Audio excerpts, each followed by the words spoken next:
Hello दोस्तों, आपका बहुत बहुत स्वागत है हमारे इस चैनल पर जिसका नाम है विनय वेब दुनिया।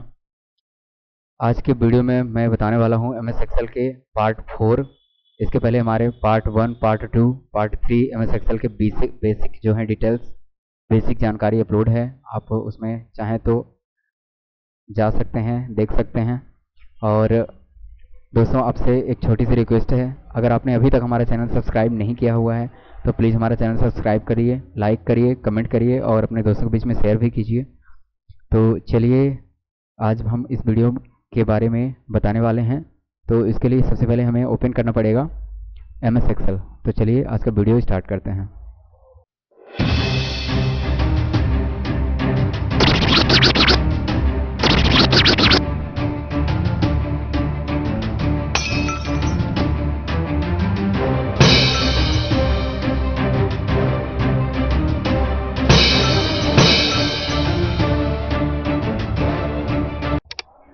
ये है हमारा MS एक्सेल।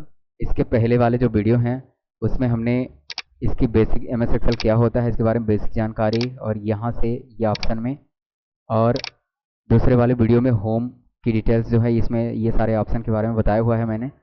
और तीसरे में पार्ट 3 में जो हमने बताया हुआ है वो इंसर्ट के बारे में सारी डिटेल्स है। यहाँ पे शेप्स वगैरह कैसे बनाते हैं, और वर्ड आर्ट क्या है, सिंबल क्या है, पाई चार्ट क्या है, लाइन चार्ट क्या है, कॉलम क्या है, और ये सारी चीज़, पिक्चर्स आर्ट, क्लिप आर्ट क्या होता है, इसके बारे में हमने बताया हुआ है। अगर आपने हमारा पिछला वीडियो नहीं देखा हुआ है तो प्लीज़ डिस्क्रिप्शन में लिंक दे दूँगा, आप वहाँ से देख सकते हैं। और हमारे चैनल पर भी जाके आप देख सकते हैं MS Excel basic part 1, part 2, part 3। आज हम पार्ट 4 बना रहे हैं। तो आज पार्ट 4 में हमारा टॉपिक है पेज लेआउट। पेज लेआउट मेनू के बारे में आज हमारी इस वीडियो में पूरी डिटेल्स बताने वाला हूँ। तो चलिए वीडियो को स्टार्ट करते हैं। ये है पेज लेआउट। इसमें पहला ऑप्शन है थीम, और ये थीम इसलिए होता है कि आप पेज में किसी भी तरह से आप थीम सेट करना चाहते हैं अगर पेज में, तो इसके लिए है, आप यहाँ से कर सकते हैं। और यहाँ पे थीम का कलर भी है, आप यहाँ से कलर भी दे सकते हैं कोई, और यहाँ से आप उसको कलर जो है सेट कर सकते हैं। आप फॉन्ट में जाके, फॉन्ट में सपोज कि जैसे कि फॉन्ट में हमने पिछली वीडियो में बताया भी है, अगर आपने हमारे वो वीडियो नहीं देखे हैं तो प्लीज़ जाकर देख लीजिए।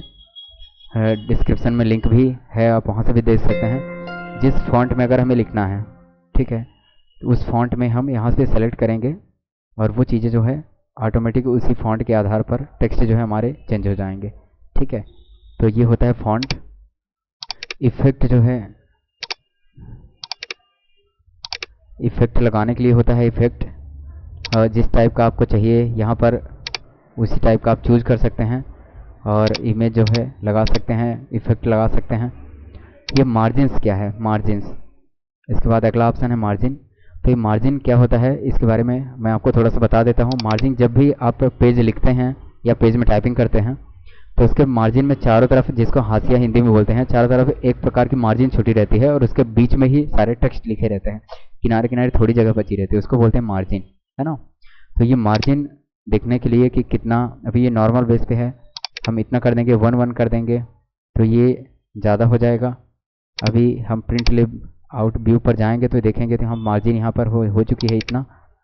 और प्रिंट लेआउट में अगर मार्जिन को हम थोड़ा सा और ज़्यादा ये घटा देते हैं तो घटाएंगे तो मार्जिन इतनी हो जाएगी। यहाँ से मार्जिन हम लास्ट कस्टम सेटिंग कर देंगे, 0 कर देंगे तो 0 हो जाएगी।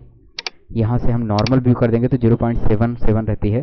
तो ये देखिए यहाँ पर इतना इतना मार्जिन छूट रहा है, ठीक है। तो ये मार्जिन इसके लिए होती है। अभी मैं नॉर्मल व्यू में चला जाता हूँ। तो चलिए, मैं व्यू आ गया, ऑप्शन में आएगा तो बताऊँगा अगले वीडियो में।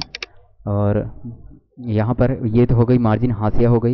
ओरिएंटेशन यानी कि पेज को आप कैसे देखना चाहते हैं, यानी कि लैंडस्केप में आड़ा आड़ा पेज देखना चाहते हैं कि पोर्ट्रेट में यानी कि सीधा सीधा पेज में देखना चाहते हैं। तो अभी ये आड़ा पेज में मैं देख रहा हूँ, आपको प्रीव्यू में एक बार दिखा देता हूँ। ये देखिए आड़े पेज में भी दिख रहा है, ये ऐसा कम है और ऐसा ज़्यादा है, यानी कि आड़ा पेज है ये। तो चलिए ये ओरिएंटेशन में सेट कर देता हूँ, यहाँ पर पोर्ट्रेट यानी कि सीधा सीधा कर देता हूँ। अब ये देखिए पोर्ट्रेट में पेज जो है सीधा सीधा आ गया है। तो ये ओरिएंटेशन का ये काम है, आप समझ गए होंगे आई थिंक कि ओरिएंटेशन में आप पेज को किस व्यू में देखना चाहते हैं, किस तरह से देखना चाहते हैं। आड़े पेज में देखना चाहते हैं कि सीधा सीधा देखना चाहते हैं, ये पोर्ट्रेट और लैंडस्केप में यहाँ पे ऑप्शन दिया हुआ है करने के लिए। ठीक है, यहाँ पे है साइज, ये किसी साइज है, ये पेज की साइज है एक्चुअली। ठीक है, आपका पेज जो है किस साइज का होना चाहिए MS एक्सेल का पेज, तो मैक्सिमम जो A4 साइज का पेपर रहता है A4 में ही टाइपिंग होती है, और उससे छोटा बड़ा अगर आपको पेज चाहिए तो आप यहाँ से चूज़ कर सकते हैं। वैसे तो बाई डिफ़ॉल्ट A4 ही रहता है। ठीक है, तो बाई डिफ़ॉल्ट A4 ही रहने देते हैं। अभी प्रिंट एरिया क्या होता है, चलिए मैं आपको बता देता हूँ प्रिंट एरिया क्या होता है। जब भी एक्सेल में ज़्यादा बड़ा मैटर रहता है और उसमें हमें प्रिंट करने में बहुत ज़्यादा दिक्कत आती है और पूरा पेज आता नहीं है एक साथ में एक बार में। ठीक है, तो इस मुसीबत से बचने के लिए हम सेव करते हैं प्रिंट एरिया। ठीक है, ताकि हम जितना एरिया लेना चाहें उतना एरिया ले सकते हैं और प्रिंट कर सकते हैं इसमें से। ठीक है, तो सपोज दैट ये देखिए मार्जिन जो है अभी हमारा प्रीव्यू में आपको दिखाता हूँ, एक लाइन जो है आईडी वाला कॉलम जो है वो दूसरे वाले पेज में जा रहा है। ठीक है, तो हम इसको सेलेक्ट करेंगे, प्रिंट में जाएँ, यहाँ पे जाएंगे प्रिंट एरिया में और सेट प्रिंट एरिया कर देंगे। अभी ये यहाँ पर तो लाइन दिख रही थी वो हट गई है, इतना पेज में आ रहा था अभी। ठीक है, अभी ये देखिए एक साथ सब आएगा। ठीक है, तो इसमें फिट टू 1 to 1 कर देंगे, तो जितना हमारा मैटर था ना वो सारा मैटर जो है, यहाँ से मार्जिन में थोड़ा कम कर देता हूँ ताकि पेज जो है हमारा थोड़ा बड़े बड़े दिखे तो आपको और भी ज़्यादा समझ में आए। तो हॉरिजेंटली मैं फिट कर देता हूँ सेंटर में, तो ये देखिए। और क्योंकि हमने ऊपर हेडर फुटर लगाया है तो उसको थोड़ा सा नीचे कर देते हैं ताकि हेडर दबे ना। जो भी कुछ लिखा हुआ है, जहाँ से मैटर हम स्टार्ट करके यहाँ से लिखना शुरू करते हैं जब, तो ये मैटर जो है जब हेडर फुटर डालते हैं तो यहाँ दिखता नहीं है, पर जब भी आप पेपर पर प्रिंट करेंगे और प्रीव्यू देखेंगे तो वो चीज़ यहाँ पर लिखा दिखेगा आपको। ठीक है, तो आपको मार्जिन जो है उसके नीचे से रखना है और हेडर जो है बचाना है। ठीक है, तो ये होता है प्रिंट एरिया सेट करने के लिए। और ये है पेज ब्रेक, मतलब एक ही पेज को आप बीच से तोड़ना चाहते हो तो इसके लिए ब्रेक कर सकते हो यहाँ से। बैकग्राउंड में आप कोई चीज़ लगा सकते हो। ठीक है, बैकग्राउंड में आपको अगर बैकग्राउंड चाहिए पेज के पीछे बैक साइड में तो आप इस टाइप की कोई चीज़ें लगा सकते हो। ठीक है, ये देखिए अभी टेक्स्ट जो लिख रहा है तो वो ऐसा लिख रहा है, और इसमें जो वो लिखा हुआ है, टेक्स्ट लिखा हुआ है वो ब्लैक कलर से, तो मैं इसको वाइट कर देता हूँ ताकि थोड़ा सा दिखे। ठीक है, तो ये बैकग्राउंड में हमने एक इमेज लगा लिया हुआ है। ठीक है, तो इसमें पेज लेआउट में बैकग्राउंड जो है हमने हटा दिया है। अभी ये पूरा वाइट क्यों हो गया, क्योंकि हमने जो टेक्स्ट लिखा था तो बैकग्राउंड के बाद हमने वाइट कर दिया था तो इसलिए नहीं दिख रहा है। अभी मैंने ब्लैक कर दिया तो अब सब दिख रहा है।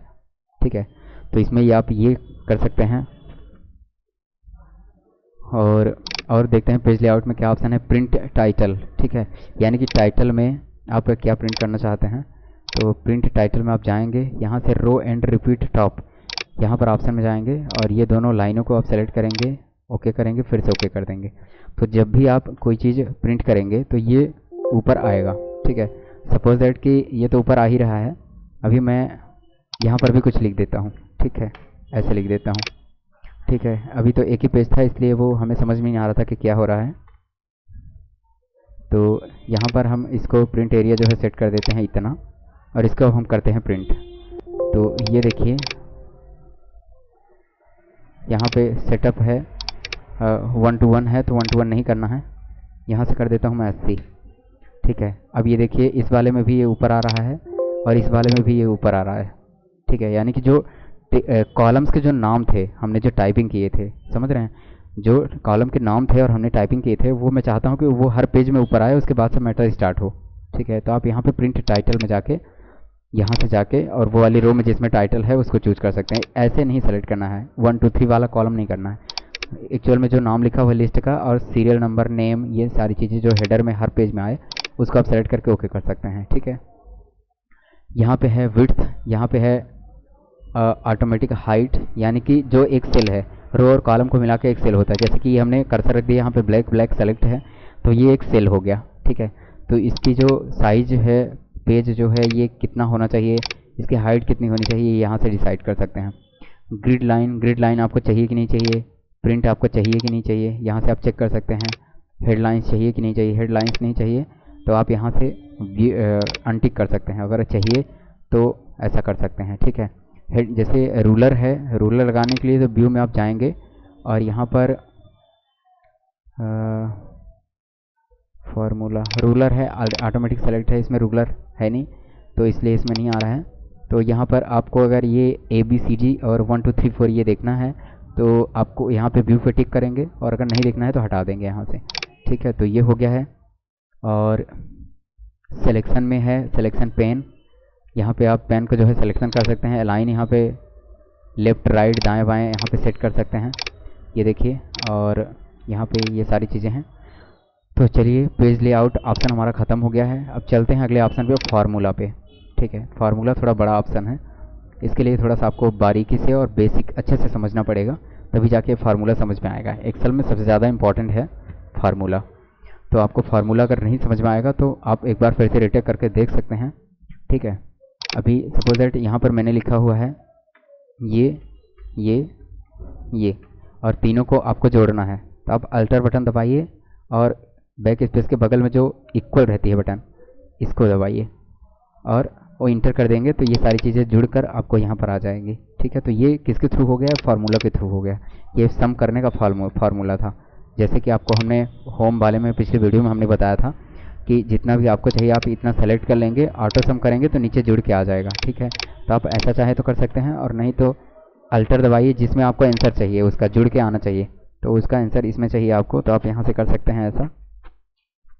और यहाँ पे अल्टर दबाइए, इक्वल दबाइए, ओके करिए, तो यहाँ पर जो है ऐड होके पूरा आ जाएगा। ये किसके थ्रू हो रहा है? ये फंक्शन के थ्रू हो रहा है। ठीक है, फार्मूला के थ्रू हो रहा है।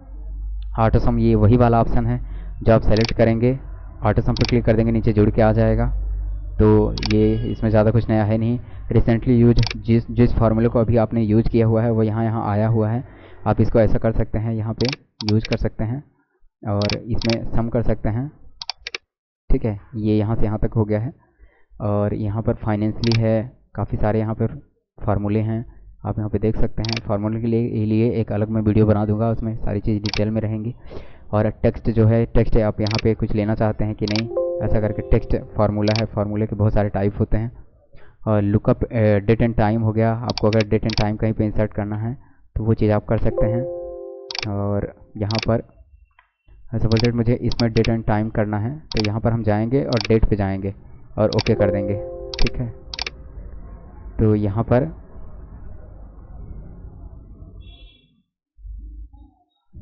पर हम और कामा करके यहाँ पर डालेंगे डेट।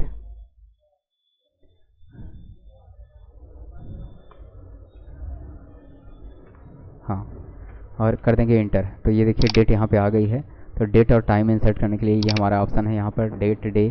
ठीक है, यहाँ पर इंसर्ट कर सकते हैं पेज में। लुकअप एंड रेफरेंस है, यहाँ पर आप लुकअप से रिलेटेड जितने सारे फार्मूले हैं, फंक्शंस हैं, वो यहाँ पर हैं। मैथ से रिलेटेड हैं, यहाँ पर काफ़ी सारे फंक्शंस हैं। ठीक है, तो ये आप यहाँ पे यूज़ कर सकते हैं अपने वीडियो में और अपने पेज में, जब भी जो भी आप बना रहे हैं आप है MS एक्सेल में, उसमें आप इसको यूज कर सकते हैं। तो ये सारी चीज़ें, डिफाइन नेम है, नेम मैनेजर यहाँ पे ये ऑप्शन दिया हुआ है, इसके लिए आप फार्मूला लगा सकते हैं, उसमें सारी चीज़ें आपको आ जाएगी। इसके अंदर ट्रेस है और सो फार्मूला बार है। ठीक है, तो ये सो फार्मूला यहाँ पे है, इसको आप ऐसा कर सकते हैं। और ये देखिए कैलकुलेशन के लिए है, यहाँ पे ऑटोमेटिक कैलकुलेट नाउ। ठीक है, सपोज दैट यहाँ पे ये लिखा हुआ है ऐसे, और यहाँ पे ऐसे करेंगे और कैलकुलेट नाउ पे क्लिक करेंगे, तो ये भी ऑप्शन नहीं क्लिक कर रहा है क्योंकि सेम मैंने वर्ड लिख दिया हुआ है। और अगर अलग अलग वर्ड लिखेंगे तो ये बहुत अच्छे से काम करेगा। अब चलते हैं हम डाटा पे। डाटा मेनू के अंतर्गत जितने भी डाटा हम मैनेज करते हैं यहाँ पर, तो उससे रिलेटेड उसको फॉर्मेट करने के लिए, उसकी फॉर्मेटिंग जो है सही करने के लिए यहाँ पर ऑप्शन दिए हुए हैं। आप इसका यूज करके आप अपने पेज को और भी बेहतर और डिज़ाइनर बना सकते हैं। तो यहाँ पर आपको दिया हुआ है, ये डाटा में आप जाएंगे, फॉर्म एक्सेस पे जाएंगे। यहाँ पे अगर फॉर्म है तो कोई आप ओपन कर सकते हैं, और फॉर्म वेब है, वेब वाला ओपन कर सकते हैं यहाँ से। और डेटा और फॉर्म टेक्स्ट के रूप में कोई डेटा है आपका, आप यहाँ पे इंसर्ट कर सकते हैं। कनेक्शन एग्जिस्टिंग कर सकते हैं, यहाँ पे जो टेक्स्ट लिखे हुए हैं आप इसको यहाँ पे ऊपर नीचे दाएं बाएं कर सकते हैं, A to Z कर सकते हैं और Z to A कर सकते हैं, यानी कि असेंडिंग और डिसेंडिंग कर सकते हैं। फ़िल्टर यहाँ से लगा सकते हैं, आप यहाँ पर जाएंगे, फ़िल्टर लगाएंगे और यहाँ पर आपको सबसे छोटा और बड़ा ऐसा स्मॉलेस्ट टू लार्ज वैल्यू कर देंगे, तो सबसे छोटा है जो सबसे ऊपर आएगा, फिर उसके बाद सब बढ़ते हुए आएंगे। ठीक है, अब इसमें आपको सबसे बड़ा वाला जो चाहिए वो कर दीजिए, फिर सबसे नीचे जो सबसे छोटा है वो कर दीजिए। तो इसके लिए आप यहाँ से ये फ़िल्टर जो है लगा सकते हैं, और यहाँ पे रिमूव डुप्लीकेट्स जितने हैं वो आप रिमूव कर सकते हैं। सपोज दैट कि चलिए मैं यहाँ पर दो 500 कर देता हूँ, और एक को मुझे ऑटोमेटिक हटाना है। तो ठीक है, तो यहाँ पर करना है हमें कंटिन्यू टू करंट लिख ले यहाँ पर, और टेक्स्ट टू कॉलम है, कॉलम में टेक्स्ट में कुछ आपको लिखना है, वहाँ से आप लिख सकते हैं। यहाँ से ग्रुप बना सकते हैं, डेटा को वैलिडेशन कर सकते हैं कि सपोज दैट कि वैलिड अगर हो तो आप कोई संख्या लिख दें कि 50 आए, और अगर हमारे कंडीशन के आधार पर ना हो तो उसमें 60 आए। तो ऐसा करके आप इस वाले में से डिज़ाइन कर सकते हैं। ग्रुप है यहाँ पर, और अनग्रुप है, और ये सारे ऑप्शन हैं यहाँ पर। रिव्यू ऑप्शन है, रिव्यू ऑप्शन में आपको बता देता हूँ एक बार। रिव्यू ऑप्शन में, रिव्यू मेनू में ऑप्शन है पहला ABC यानी कि स्पेलिंग। स्पेलिंग से रिलेटेड अगर कोई गड़बड़ी होती है तो आप यहाँ से जाके इसको सही कर सकते हैं। और ये देखिए इसको सही कैसे करेंगे, जो भी अगर हमें गड़बड़ी लग रही है आप यहाँ पे सेलेक्ट करिए और स्पेलिंग में जाइए। तो यहाँ पर आप डिक्शनरी आएगी, नॉट इन डिक्शनरी, डिक्शनरी में है या नहीं है वो चीज़ आपको यहाँ पर दिखाया जाएगा। ठीक है, रिसर्च में चले जाइए। थीसिस में, थीसिस क्या होती है, थीसिस जो भी आप वर्ड पर थीसिस रखेंगे, ठीक है, थीसिस करेंगे तो उससे पर्यायवाची या उससे रिलेटेड जितने शब्द आते हैं उसमें आपको ऑप्शन में दिखाएगा, आप यहाँ से चूज़ कर सकते हैं। ठीक है, तो इसका मतलब होता है थीसिस। ट्रांसलेट है, कोई भी ट्रांसलेशन अगर आपको चाहिए आप यहाँ से ट्रांसलेट कर सकते हैं। और सीट में पासवर्ड लगाने के लिए आप यहाँ पे पासवर्ड लगा सकते हैं, प्रोटेक्शन लगा सकते हैं सेव करने के टाइम पर। ठीक है, तो ये उसके लिए है, आप जब भी सीट सेव करेंगे उसमें पासवर्ड देना चाहते हैं नहीं देना चाहते हैं आप यहाँ से सेलेक्ट कर सकते हैं। और चलते हैं अगले ऑप्शन में, व्यू। दोस्तों वीडियो बहुत लंबी हो जाएगी, इसलिए व्यू ऑप्शन जो है हम दूसरे वीडियो में क्लियर करने वाले हैं पार्ट 5 में। तो आप हमारा अगला वाला वीडियो देखना ना मत भूलिएगा। और हमारे वीडियो अगर आपको अच्छे लगते हैं तो हमारे चैनल को प्लीज़ सब्सक्राइब करिए, लाइक करिए, कमेंट करिए, शेयर करिए अपने दोस्तों के बीच में, और देखते रहिए और सीखते रहिए बिना वेब दुनिया। तो चलिए आज की वीडियो में इतना ही, मिलते हैं अगले वीडियो में पार्ट 5 में, और देखते रहिए और सीखते रहिए। चलिए खुश रहिए, बाय बाय।